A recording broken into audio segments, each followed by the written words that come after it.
I was watching Taylor Swift's documentary recently with Katie, and she said something, and I'm paraphrasing, but she said something along the lines of people will always remember you as the person that when you came onto the scene.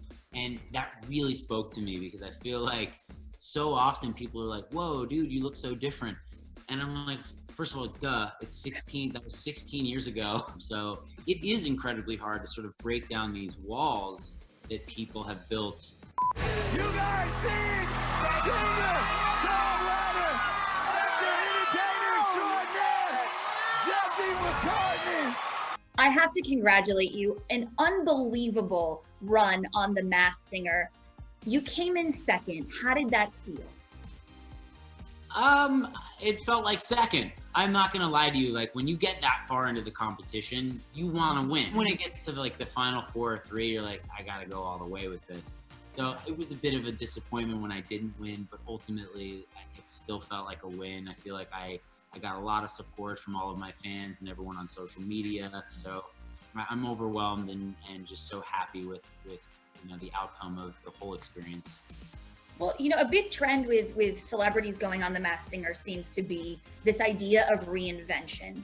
And I loved in your clue package last night, you mentioned a lot of almost moments. Can you share one of those almost moments that really got you? Like, what's been your Hollywood heartbreak? There's been several. I would say, most recently I did a show actually for Fox. It was produced by Steven Spielberg, and it was this huge $20 million pilot. It was one of the most expensive television shows being made. And I was cast as one of the stars of the show, and it was called Lock and Key. Mm-hmm. And that was in, 7, 8, 9 years ago. The show wasn't picked up, it got canceled, and then it just got rebooted by Netflix with an entirely new cast. So moments like that. Would you have wanted to be included in this new rebirth on Netflix? Well, it wasn't so much that as much as that because I was, at that point, I was too old for the role. The fact that it got picked up and then all of a sudden it's a success on another network. There's just a lot of moments like that as an actor that, people dream to be on a show like that. And some missed out opportunities in the film world as well. And you try not to dwell on it, but especially when you're younger, it's a lot harder to take the sting out because you just immediately think it's you, and the rejection, you pile it on and you put it on your own shoulders and feel like it's something you're doing, when a lot of times it's just, it's out of your control. I came in the industry at a very young age, and my vocal chops were just not what they are now when I was 16, 17. And at that age, you're still developing so much. And I think to break out at that age, people expect you, I think, to just kind of stay at that level. This show, I think, was an opportunity to show the growth over the years, vocally and musically, that I've developed. And I think we achieved it.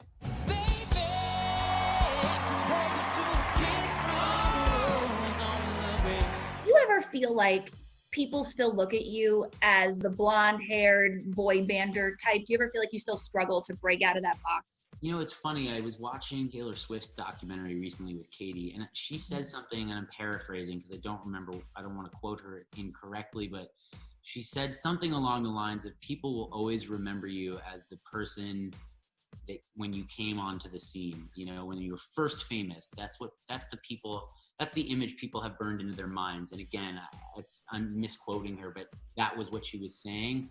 And that really spoke to me because I feel like so often people are like, whoa, dude, you look so different. And I'm like, first of all, duh, that was 16 years ago. Yeah. But also, people just, they move on with their lives, but there's that one image they have. And with that comes all of the things that you were doing at that time. So it is incredibly hard to sort of break down these walls that people have built and, compartmentalize you in. But ultimately, it's shows like The Masked Singer that allow you to do that. And this new album that I'm going to be putting out, this new single that I'm going to be putting out, I think pulls people back in and sort of reintroduces them to who I am today. Your rose is in bloom, a light hits the gloom on the brain. I want to know, when you were competing on the show, who knew that you were doing it? And when your friends would watch and hit you up like, Jesse, I know it's you, I know your voice, what was the lie that you told everyone else? I just said no. I mean, I didn't want to like dig myself into too deep of a hole. The only person that knew was Katie, because I was sneaking out of the house every morning with a mask on, and it was really creepy. But my own mother didn't know. She point blank asked me, and I was like, it's not me. And she's like, look, I'm your mother. It's you. You can't. She's like, I know you can't talk about it. I love you. You're doing great. So that was really tough. And then all my friends were like, dude, why can't you just tell us? I'm like, you don't understand. There's a lot of money at stake here. Right. My name is on the line here. Yeah. I'm not going to get sued for this. So. Your gorgeous fiance, Katie, congratulations on an incredible engagement, and sure to be an amazing journey to tying the knot once all this mayhem is over. Our fans want to know, have you set a date? Where are you at with wedding planning? Well, we were hoping to get married next spring. We almost pulled the trigger on a date in September of this year, which would have been terrible because it would have had to have been postponed. Hopefully by next spring we'll be okay. Luckily, one of the first couple places we saw, we fell in love with. So is it Southern California? Is it home state New York? Where are you guys looking? In Northern California, we found an area that we really love. But until wine country. Yeah, exactly. Like up there in wine country area. And until we know what's happening with COVID, we can't really set any plans or reserve dates, What are your top 3 wedding must-haves? I do want an outdoor wedding, like for sure. I want it to be outside. And then I gotta have live music. Like that's one thing I told Katie I'm gonna be in charge of, is all the music at the wedding. So I want a huge band. I want like a 20, 30 piece band, like, singers, horn section, string section. I want like the works when it comes to live music. Well, you're Jesse McCartney. I imagine you can go through the phone and you can put in some calls. I mean, is there like a dream performer that maybe you're already kind of working on? I got a few contacts for sure. I would probably ask probably John Legend or Gavin DeGraw, or those would be like dream performers at the wedding. Well, do you know them? Have you put the ask out? I know Gavin pretty well. I haven't put the ask out, but we'll see. It's a big trek from Tennessee. Yeah. Mammogram. Kitty claw, mammogram. The two of you together, it's like you're a power duo. What is it about this woman that puts her a cut above the rest and made her the girl for you? We just understand each other without speaking or even, thinking. Like, we just can understand where we're at. She's hysterical. She's one of the funniest people I know. Like, we crack each other up more than any other comedian we watch on TV. Like, we just have the same sense of humor.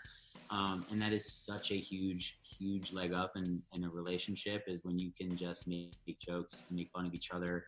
And she's very sensitive to me and my career, and she's always supportive. And I can't imagine it's easy to be in a relationship with somebody like myself, who's constantly working and doing things, being in the public eye, and it's got to be a lot of pressure for her. And I'm sensitive to that, but she really, really just takes it in stride.